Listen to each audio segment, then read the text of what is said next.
할렐루야.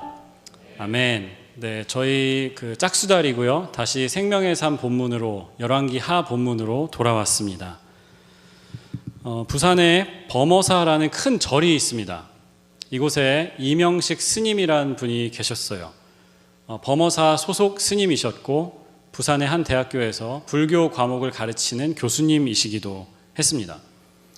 어느 날 저 법당에서 그 절에서 평범한 일을 하고 계신데 두 명의 신도들이 하는 이야기를 우연히 듣게 됩니다. 한 명이 다른 한 명에게 야, 내가 지난주에 교회 갔다 왔어. 친구가 너무 끈질기게 전도를 해가지고 내가 한 번 가준다 이래서 한 번 교회에 갔어. 그런데 목사님이 설교를 하는데 불교는 죽음의 문제를 해결하지 못하는 허무주의 철학이라고 하더라. 구원도 없고 영생도 없다고 말이야. 이 스님께서 그저 지나가면서 들었어요. 그런데 전문 용어로 이야기하면 바더가 됐어요. 그래서 화도 나고 답답한 마음도 있으니까 학자이시기도 하고 교수님이시기도 하니까 이 문제를 정식으로 연구해 봐야 되겠다고 생각을 했습니다. 그래서 담임 목사님을 주지 스님을 찾아가서 허락을 받았어요. 스님, 제가 이런 얘기를 들었는데 그냥 넘어갈 수 없습니다. 제가 가서 성경을 연구해 볼 수 있게 허락해 주십시오. 그래서 주지 스님께서 그래, 가서 성경을 한번 읽고 기독교가 뭐가 잘못됐는지 내가 한번 파헤쳐 봐라 했어요. 절간에 들어 앉아서 성경을 읽기 시작했습니다. 처음부터 끝까지 한번 읽고 무슨 말인지 하나도 모르겠어서 다시 읽고 다시 또 읽었어요. 5번을 읽었는데 자기가 그 성경에 빠져드는 것이 느껴졌어요. 70번을 통독하고 절을 떠나서 신학교에 가서 목사가 되었습니다.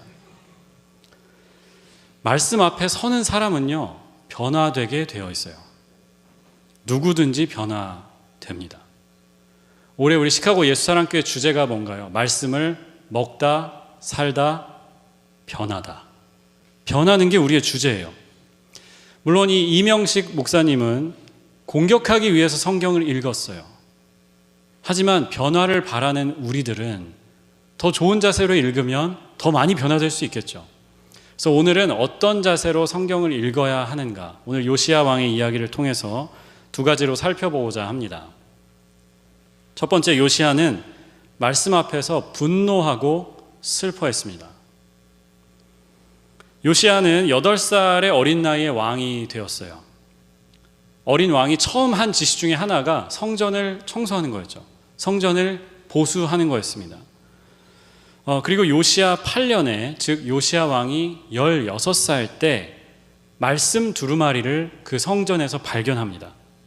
오늘 이 말씀은, 우리가 읽은 말씀은 그 발견된 두루마리를 서기관이 와서 처음 읽은 대목이에요. 거기 요시야가 반응하는 대목이죠. 11절에 이렇게 말씀해요. 왕이 그 율법책의 말씀을 듣고는 애통해하면서 자기의 옷을 찢었다. 저는 재미있는 장면이라고 생각합니다. 율법이라고 하면 보통 창세기에서 신명기까지 5권을 이야기하죠. 근데 이 당시 유대 문화에서는 우리처럼 지금 책을 눈으로 읽는 게 없어요. 속으로 읽는 게 없어요. 무조건 소리내서 읽는 겁니다. 그러면 창세기 1장 1절부터 신명기 34장인가요? 까지 소리내어서 읽으려면 몇 시간이 걸릴까요? 한 40시간, 평균 50시간 정도가 걸린대요. 그러니까 지금 이 장면을 상상해 보세요. 서기관이 들고 온 그 말씀을 40시간 동안 요시야 왕 앞에서 읽는 겁니다. 자, 여기서 질문 드립니다. 1번, 요시야가 40시간 그것을 다 듣고 나서 옷을 확 찢었다. 2번, 40시간 동안 옷을 조금씩 찢어서 마지막에 끝냈다. 알 수가 없죠. 유대 문화에서 옷을 찢는 행위는 격한 감정을 표현하는 행위입니다. 때로는 슬픔 때문에 옷을 찢기도 했어요. 창세기에 야곱이 그 요셉을 잃어버리잖아요. 요셉의 형들이 요셉을 팔아버리고 나서는 그 옷에다 피를 묻혀서 찢어가지고 와서 동물이 잡아갔다라고 이야기하죠. 그러니까 야곱이 자기 아들이 죽은 줄 알고 옷을 찢어요. 슬퍼서. 그런가 하면 사도행전 14장에 가면 바울과 바나바가 루스드라라는 곳에 가서 전도를 합니다. 그런데 바울이 어떤 사람의 병을 고쳐요. 그걸 보고 루스드라 사람들이 신이 우리에게 왔다 하면서, 제우스와 헤르메스가 왔다 하면서 바울과 바나바에게 막 절을 합니다. 예배하려고 해요. 그때 바울과 바나바가 옷을 찢지요. 이때는 슬퍼서 찢는 게 아니고 화가 나서 찢는 겁니다. 이러면 안 된다고 하면서 찢는 거예요. 오늘 말씀의 11절 말씀은, 우리가 사용하는 이 세번역 성경은 이렇게 번역을 했어요. 왕이 애통해하면서 자기 옷을 찢었다. 그런데 히브리어 원문에는 이 애통해하며라는 단어가 없습니다. 그냥 드라이하게 아무 감정 없이 왕이 그 말을 듣고, 말씀을 듣고 자기 옷을 찢었다, 이렇게 되어 있어요. 여러분은 어떻게 생각하시나요? 왕이 슬픔의 옷을 찢었다가 더 맞을까요? 아니면 왕이 화가 나서 분노해서 옷을 찢었다가 더 맞을까요? 저는 다른 해석도 가능하다고 봅니다. 해석이 열려 있어요. 왕이 두려워서 옷을 찢었다. 왕이 좌절해서, He was so frustrated, he tore his garment. 좌절해서 옷을 찢었다도 가능하다고 생각해요. 남자 죽기로 결심하다라는 책이 있습니다. 정신과 권위자가 남성 우울증에 대해서 쓴 책이에요. 이 책에 보니까요, 남자가 겪는 우울증하고 여자가 겪는 우울증이 서로 그 나타나는 모양이 다르다는 거죠. 우리가 보통 우울증 하면 슬퍼하고 식욕이 없고 무기력하고 아무것도 하고 싶지 않고 이렇게 느끼는데, 남자들은 조금 다른 방식으로 우울증을 겪는다는 거예요. 분노한답니다. 갑자기 별것 아닌데 막 화를 낸대요. 짜증을 낸대요. 물론 일반적인 증상들을 동반하기도 합니다. 말이 없어지기도 하고, 자기 혼자 있고 싶다고 어디 동굴 속에 들어가서 안 나오고, 식욕도 없어지고 잠을 못 자기도 하고요. 무서운 대목이 있었는데, 남성 우울증이 여성 우울증보다 훨씬 더 위험하다는 거죠. 왜냐하면 진단이 어렵대요. 그러니까 여자들은 힘들면 힘들다고 좀 얘기하고 필요하면 병원에도 가는데, 남자들은 이게 뭔가 남자답지 않다라고 느끼는 거예요. 그래서 병원에도 안 가고 진단이 힘들고요. 우울증이 지속될 때 자살할 확률이 남자가 훨씬 높다는 거예요. 2배, 3배 이상 높다라는 거예요. 저는 이 책을 읽으면서 그런 생각을 했습니다. 슬픔이나 분노나 둘 다 부정적 감정이 밖으로 표출되는 거죠. 모양만 다르지 사실은 자기 내부에 있는 힘든 거, 답답한 거, 이것들이 때로는 분노로, 때로는 슬픔으로 나오기도 하는 거예요.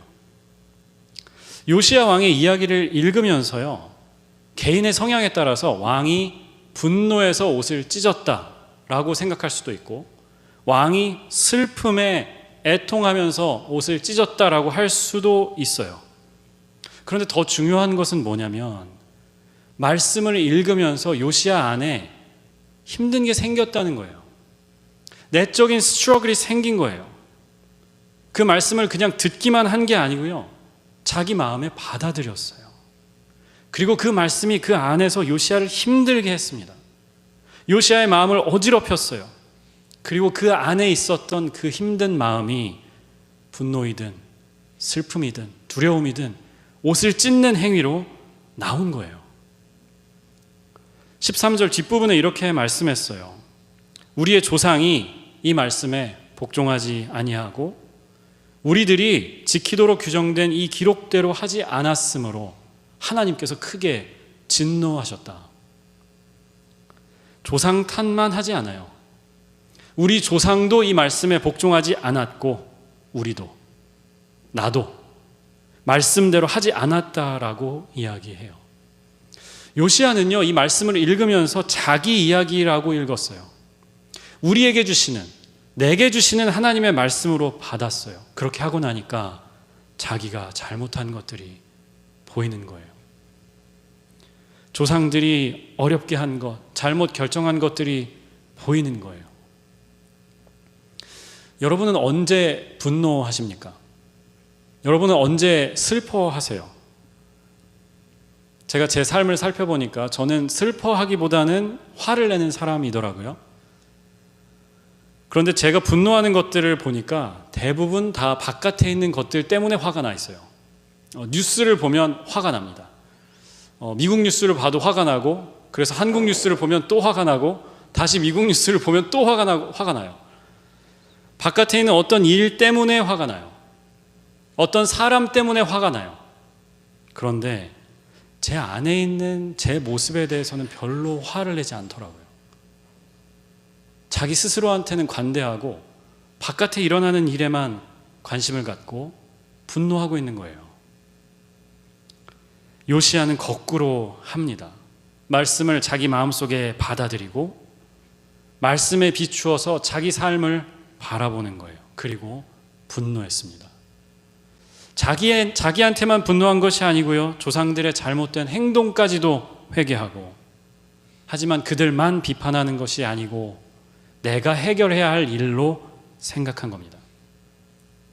여러분도 한번 생각해 보세요. 말씀을 자기 마음속에 받아들이는 사람은요, 먼저 자기 모습에 분노하고 슬퍼합니다. 내 모습, 내 연약함 때문에 힘들어하고 슬퍼해요. 작은 일에도 흔들리고 걱정하는 내 모습에 슬퍼하고, 다른 사람들을 사랑해주지 못하는, 품지 못하는 그 마음 때문에 분노했으면 좋겠어요. 사랑하는 여러분, 분노에는 에너지가 있습니다. 분노하면 어떻게 하나요? 막 팔을 걷죠. 막 더워가지고 뚜껑 열린다고 하잖아요. 어떤 사람은 화가 나면 막 옷을 벗어요. 벽을 때리기도 하고 책상도 치고 소리도 지르고. 왜 그러나요? 분노에는 에너지가 있어서 그래요. 그 에너지를 성장을 위해서 사용하시길 바랍니다. 성장을 위한 연료로 사용하셔야 돼요. 더 주님께 가까이 나아가기 위해서, 다른 사람들을 더 품을 수 있게 되기 위해서, 나 자신을 더 채찍질하기 위해서, 하나님 앞에 나를 진실하게 세우기 위해서 사용하시기 바랍니다. 오늘 두 번째는, 요시야는 말씀 앞에서 궁금해합니다. 첫 번째로 요시야는 옷을 찢었죠. 분노하고 슬퍼했고요. 두 번째는 궁금해합니다. 물어봅니다. 무슨 뜻인지 생각합니다. 12절과 13절에 보면 왕이 자기가 아끼던 사람들을 여선지자 훌다라는 사람에게 보냅니다. 그리고 훌다에게 이 말씀의 뜻을 묻게 해요. 이 말씀이 도대체 우리에게 무슨 뜻인가? 13절에는 이렇게 되어 있어요. 우리 다 같이 한번 읽어볼까요? 그대들은 주님께로 나아가서 나를 대신하여, 그리고 이 백성과 온 유다를 대신하여 이번에 발견된 이 두루마리의 말씀에 관하여 주님의 뜻을 여쭈어보도록 하시오. 여기까지 볼게요. 물어보라고 하는 겁니다. 궁금해하는 거예요. 그 김창옥 씨를 아실 겁니다. 대중강연으로 유명한 분인데, 이분이 한동안 대학교에서 교수로 학생들을 가르쳤어요. 근데 수업이 끝나고 한 학생이 묻더래요. 교수님, 저희 오빠가 군대에 갔는데 이 오빠를 기다려야 할까요? 기다리지 말아야 할까요? 여기서 정리해야 할까요? 오해하지 마세요. 이 오빠는 친오빠가 아니고, 그렇죠? 그 오빠죠. 남자친구 그 오빠인 거예요. 근데 김창옥 씨가 이런 말을 하더라고요. 이 문제는 사실 답이 없어요. 오히려 하나의 질문인 거죠.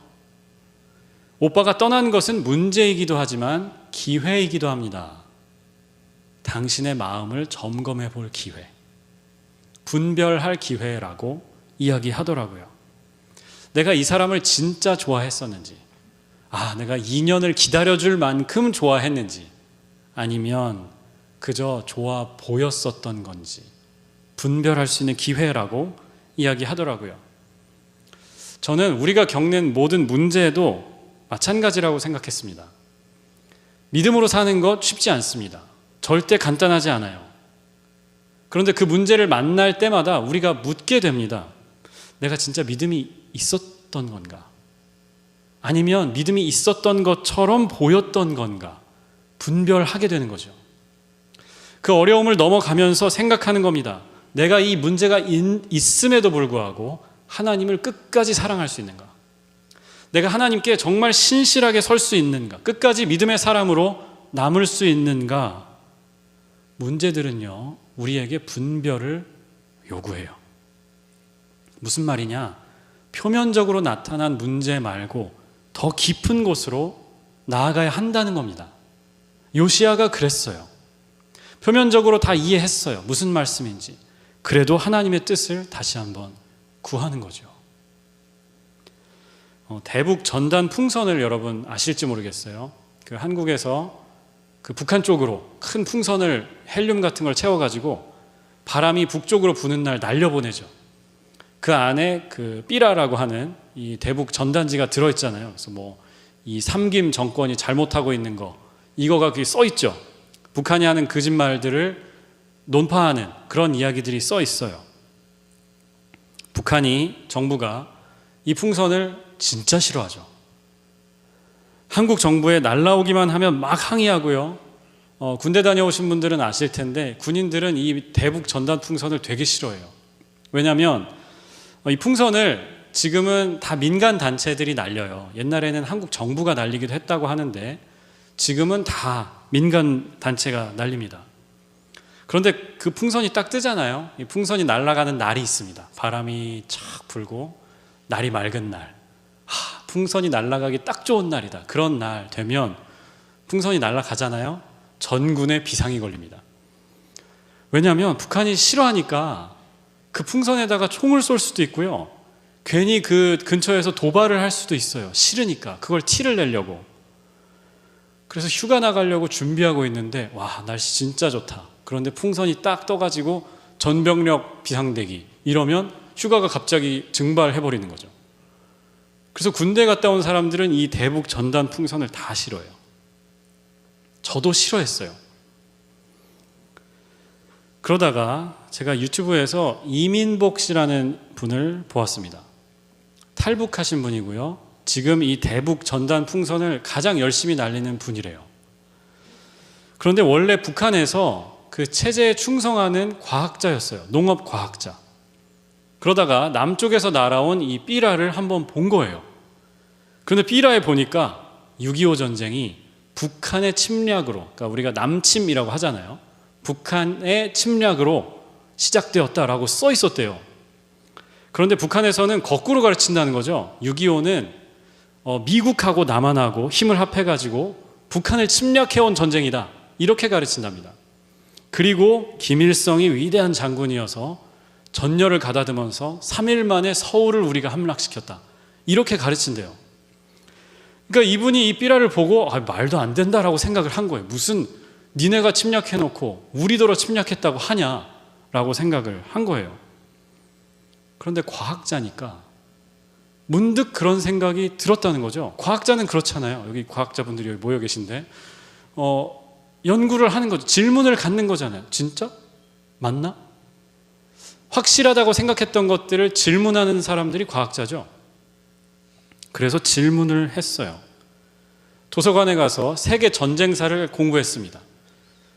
세계 전쟁이 났던 중에 침략을 당한 나라가 3일 만에 반격을 해서 그 나라 수도를 빼앗은 일이 있었나? 한 번도 없었다는 거죠. 그래서 거기서부터 자기가 생각해왔던 세계관이 무너지기 시작한 거예요. 마침내 북한을 떠나서 남한으로 왔고요. 북한이 그렇게 싫어하고 한국 정부에서도 하지 말라고 한다는 이 풍선 날리는 일을 열심히 한다는 거예요. 왜냐? 자기처럼 한 명이라도 진실을 알고 깨어났으면 하는 마음에서 한다는 거죠. 제가 이 유튜브를 보면서 되게 좀 부끄러웠어요. 표면적으로만 아는 게 얼마나 위험한가 라는 생각이 들었습니다. 왜 저런 일을 할까? 싫다는데. 왜 북한을 자꾸 자극할까? 그만 좀 했으면 좋겠는데. 그런데 그분은 사명으로 알고 날리는 거예요. 하나님의 말씀도 마찬가지라고 생각해요. 표면적으로만 아는 데서 그치면 안 됩니다. 그래, 하나님이 나를 사랑하신대. 하나님이 어떤 죄든지 다 용서하신대. 거기서 멈추면 안 되고요. 그 사랑이 얼마나 깊은가, 넓은가, 높은가 알아봐야 돼요. 물어봐야 돼요. Stay curious 해야 됩니다. 도대체 어떤 사랑이길래 자기를 다 희생하고 배신당해도 끝까지 사랑하는가? 사랑하는 여러분, 들어서 아는 것 하고요, 물어서 아는 것하고 완전히 달라요. 말씀을 읽으면서 질문하세요. 인터넷에도 찾아보시고요. 목사는 뒀다 뭐 할 거예요? 저한테 물어보세요. 저한테 이메일 보내셔도 되고 카톡 보내셔도 돼요. 소그룹에 가서 질문하세요. 우리 말동 리더분들 긴장하실지 모르겠는데 답을 찾는 게 중요한 게 아니고 말씀에 깊이 들어가는 게 중요한 겁니다. 질문을 따라서 적극적으로 읽는 게 중요한 거예요. 사랑하는 여러분, 말씀 안에 생명이 있습니다. 말씀 안에 변화가 있어요. 여러분, 옷을 찢지 않으셔도 돼요. 찢지 마세요. 비싼 옷이니까. 마음을 찢으세요. 내 마음을 찢으면서 내게 주시는 말씀으로 읽으세요. 듣고 외우고 묵상하고 질문하고 매일매일 더 깊이 하나님의 말씀을 통해서 하나님의 임재 속으로 들어가는 여러분들 되시길 주님의 이름으로 축복합니다. 기도하겠습니다.